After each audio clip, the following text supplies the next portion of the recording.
Bonsoir Manuel Bompard. Bonsoir. Vous êtes directeur des campagnes de la France Insoumise, y compris celle de 2017. Oui, bien sûr, qui est au cœur de cette enquête. 11 heures d'audition vendredi pour Sophia Chikirou. À nouveau plusieurs heures aujourd'hui pour celle qui était, je le disais, la directrice de la communication de cette campagne présidentielle. Les enquêteurs ont manifestement beaucoup de questions à lui poser, ou alors ses réponses ne sont pas satisfaisantes.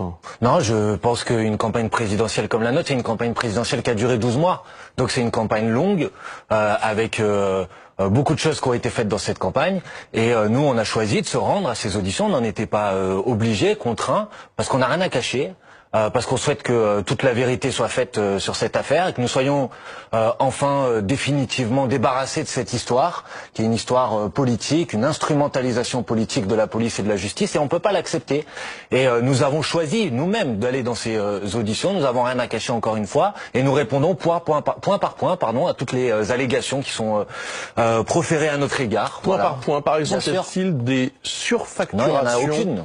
En matière de communication? Non, bien sûr, il n'y en a aucune. Vous savez, la campagne présidentielle de Jean-Luc Mélenchon, c'est celle qui a duré le plus longtemps. Parmi les 5 plus gros candidats, c'est celle qui a été la moins chère. Si vous ramenez au nombre de voix qui ont été récoltées par chaque candidat, la campagne de Jean-Luc Mélenchon, c'est à peu près 1,50 € par voix. La campagne d'Emmanuel Macron, 1,9 € par voix. La campagne de Benoît Hamon, près de 7 € par voix. S'il y avait surfacturation, je pense que ça se verrait à cet endroit. Précisément de la communication. Oui, bien sûr, je peux vous donner... Si vous permettez, selon un document interne de la commission des comptes de campagne, eh bien, il y a un total d'environ 100 000 € de prestations surfacturées. Par exemple, des prestations de conseil en communication surfacturées de 16 000 €. Qu'est-ce que ça veut dire? Je dis ça juste d'un instant pour ceux qui nous regardent. De quel soupçon s'agit-il? Eh bien, 16 000 € de plus que le tarif habituel de la fameuse société Mediascope de Sophia Chikirou. On parle aussi de 16 500 € de surfacturation pour la gestion de réseaux sociaux. Vous étiez au cœur de ce... Bien sûr, j'étais au cœur, j'en étais directeur de campagne. J'en étais. Vous n'avez pas vu que les tarifs n'étaient pas les mêmes que ceux qui étaient annoncés? Monsieur, ce que vous dites est inexact, excusez-moi. Vous donnez des chiffres, comparons donc ces chiffres-là avec les chiffres des autres candidats. C'est la commission des comptes de campagne, c'est pas moi personnellement, j'ai pas vous les relayez en tout cas, comparons ces chiffres à ceux d'autres candidats. Les prestations de conseil en communication dans notre campagne, c'est à peu près 80 000 €. Dans la campagne d'Emmanuel Macron, qui a duré moins longtemps, c'est à peu près 104 000 €. Elle a duré 8 mois, la nôtre a duré 12 mois. Les prestations liées à vos concurrents vidéo, c'est le meilleur moyen de je ne sais pas, puisque les autres, vous défendre, puisque nos concurrents manifestement n'ont pas fait l'objet d'une enquête préliminaire, n'ont pas fait l'objet de 15 perquisitions. Donc si on a des choses à reprocher à tous les candidats, nous n'avons pas peur de le faire. Nous avons dit que nous étions prêts à ce que tous les comptes de campagne soient réexaminés, monsieur. Donc là, sur ce que je vous ai cité précisément, je vais donner un exemple. Là, les prestations de conseil. Prestations de conseil communication 80 000 € pour nous, 103 000 € pour Emmanuel Macron, alors que sa campagne a duré moins longtemps. Vous avez évoqué le montage de clips vidéo. Ah si, ça a à voir, monsieur. Mais alors expliquez-moi pourquoi il n'y a pas une enquête sur l'ensemble des comptes de campagne. Nous avons dit que nous étions prêts à ce que tous les comptes de campagne soient réexaminés. Donc non, il n'y a rien qui a été surfacturé. N'importe quel spécialiste en communication vous dira que c'est des tarifs qui sont plutôt des tarifs d'ailleurs en deçà de la moyenne.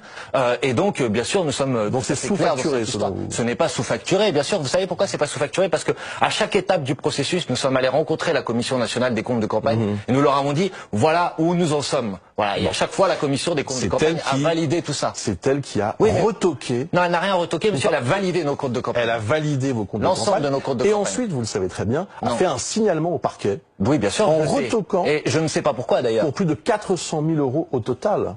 Non, elle n'a rien retoqué. Alors, si vous me permettez de préciser ces aspects-là, d'accord, la Commission nationale de comptes de campagne, elle reçoit un certain nombre de factures et elle peut faire ce qu'on appelle des réformations. Qu'est-ce qu'une réformation? C'est des dépenses dont elle considère que ces dépenses-là ne sont pas à inclure dans les frais de campagne, parce que la frontière entre ce qui doit être dans les frais de campagne et ce qui ne n'est pas toujours extrêmement simple et extrêmement précise. Donc, la Commission, elle a fait des réformations et elle a validé l'ensemble de notre compte de campagne. Vous saviez ça d'ailleurs? Pardon? Vous saviez qu'il y avait des réformations. Mais vous savez et vous saviez aussi qu'il y avait ce signalement au parquet. Bien sûr. Donc cette enquête est on ne peut plus logique. Non, je crois pas, monsieur. Expliquez-moi pourquoi il y a Elle est logique parce qu'il y a eu, non, je dis mécanique, j'allais dire. Mécaniquement, elle est logique. Puisqu'il y a eu ce signalement et qu'ensuite. Oui, mais il faudrait qu'il y ait des éléments concrets. Des éléments concrets, il y en a pas. Je vous disais, parce que c'est important de dire les choses.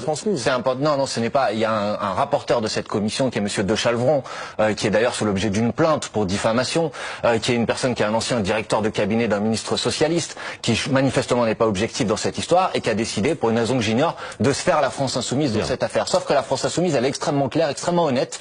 Elle a été extrêmement précise et méticuleuse dans cette campagne, et elle a fait les choses dans les règles. Elle a fait une très belle campagne, tout le monde en convient. Une campagne qui a duré longtemps et qui n'a pas coûté très cher. Alors moi je veux bien qu'on nous dise qu'il y a des surfacturations, mais il faut nous expliquer où elles sont, et pour l'instant je n'ai aucune preuve sous les yeux, et il n'y en aura pas parce que nous sommes extrêmement précis, extrêmement honnêtes et extrêmement sincères sur ce sujet. Vous dénoncez, vous, Jean-Luc Mélenchon, la France insoumise dénonce l'attitude de la justice, du gouvernement et des journalistes coupables d'avoir enquêté sur cette fameuse campagne de Jean-Luc Mélenchon. C'est interdit ?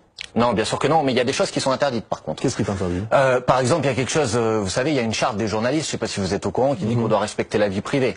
Donc il y a un certain nombre de révélations qui ont eu lieu, ou des suppositions de révélations qui ont eu lieu ces derniers jours, qui sont non seulement qui violent le secret de l'enquête, mais qui en plus s'attaquent et révèlent des éléments qui sont des éléments intimes, qui n'apportent rien à l'enquête et à la vérité. Dans cette histoire, monsieur, il n'y avait pas de volonté de faire la vérité, il y avait une volonté de nuire, il y avait une volonté de s'en prendre à la France insoumise, d'affaiblir la principale force d'opposition à Emmanuel Macron. Là, vous évoquez des révélations du site Mediapart en ce qui concerne Radio France. Eh ben Radio France, écoutez, il n'y a pas d'allusion à la vie privée, il n'y a pas de secret. Ah oui, bien sûr, mais il y a un certain nombre de mensonges. Je le dis ici sans aucun problème. J'ai écouté cette émission. Par exemple, on a dit que Sofia Chihiro était à la fois donneuse d'ordre et exécutante des ordres. Mais c'est complètement faux.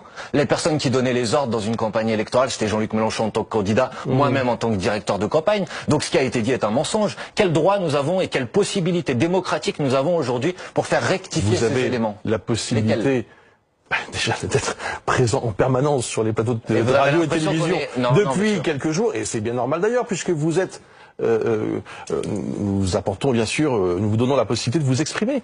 De là à pourrir les journalistes, les accuser d'abrutis. Vous savez, quand Monsieur Brunet a insulté les électeurs de la France insoumise, moi je vous parle de Monsieur Brunet. Moi je vous parle pas de Monsieur Brunet. Parce que moi je vous parle de votre indignation à géométrie variable, monsieur. Oui. Quand Monsieur Brunet s'en prend aux électeurs de la France insoumise en disant que c'est des abrutis, j'ai entendu moins fort vos protestations. Vous voyez ce que je veux dire? Donc, vous me parlez de pourrir les journalistes. Que veut dire Jean-Luc Mélenchon quand il dit ça? Il veut dire qu'il y a un certain nombre de mensonges qui ne doivent pas rester sans réponse. On a compris ce que ça veut dire, c'est une insulte. Non, ce n'est pas une insulte, monsieur. C'est un appel à l'intelligence et à la vigilance citoyenne et collective. Je suis pas sûr que ce soit le mot pour démystifier les mensonges. Pour démystifier les mensonges. Cette expression-là est tout à fait intelligible. Eh ben, retenez celle-là si elle vous va mieux et si elle vous rassure. Pourrir.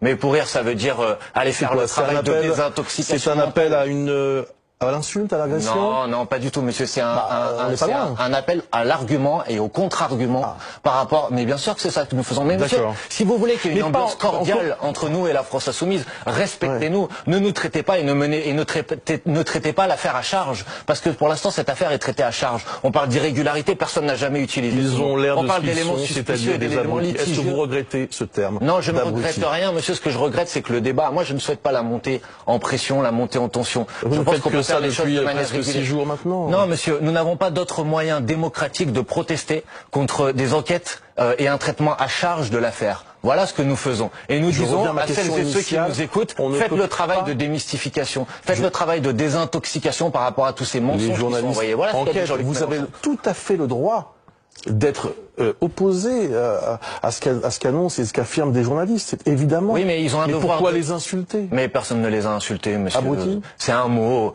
Bon, alors, est-ce qu'il faut utiliser le mot abruti? Bon, alors, indignez-vous quand monsieur Brunet utilise ce mot-là à notre égard. Indignez-vous quand le conseiller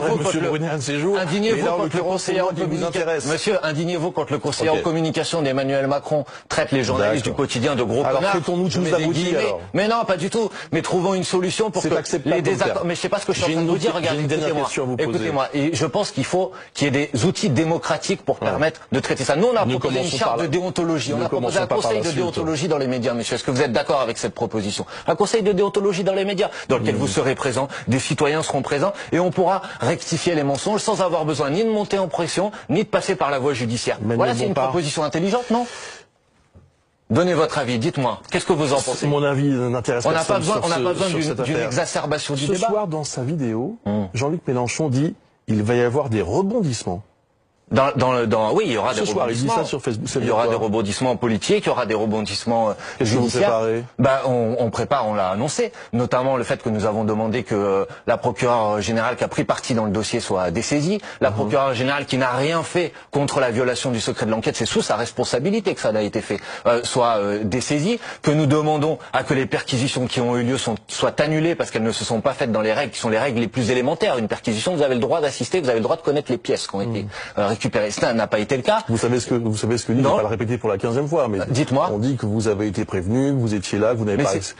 Mais ce n'est pas vrai, monsieur. C'est ce que disent les enquêteurs et les gens qui étaient sur place. Que ces enquêteurs sortent le procès-verbal de l'audition. Pourquoi ils ne le sortent pas, monsieur? Parce que ce procès-verbal n'existe pas. Parce qu'ils sont partis sans nous dire avec quoi ils étaient partis. Parce qu'une semaine après cette perquisition, je suis incapable de vous dire quels sont les éléments qui ont été pris au siège de la France Insoumise. Parce qu'il y a des fichiers, parce qu'il y a des éléments personnels des gens, des photos de vacances. En quoi ils servent à l'enquête, monsieur? J'ai une toute dernière question qui est au fond la même qu'on vous pose à vous tous de la France Insoumise depuis 6 jours. Est-ce que vous regrettez la violence qui a eu lieu au moment des perquisitions? Mais vous aimeriez tellement que je vous dise ça, mais nous, ce que nous regrettons, c'est de pas... Je pense qu'on vous posera la question tant que vous répondrez non. Eh ben, je vais vous dire, monsieur. Moi, ce que je regrette, c'est de ne pas être traité comme un justiciable comme un autre. Parce que nous, on n'a jamais demandé à être au-dessus des lois, mais on demande à pas être en dessous des lois. Et donc, les règles qui s'appliquent à nous doivent être les mêmes que celles qui s'appliquent aux autres. J'entendais tout à l'heure la ministre de la Justice dire que les règles étaient les mêmes pour tout le monde. Manifestement, elles sont pas les mêmes pour monsieur Benalla. Parce que quand on va faire une perquisition chez monsieur Benalla, on le prévient à la veille pour qu'il ait le temps de vider le coffre-fort. Pourquoi on a une justice d'exception à notre égard? Pourquoi on a une opération avec 15 perquisitions qui sont dignes d'un coup de filet antiterroriste? Donc tout cela justifie la violence, monsieur.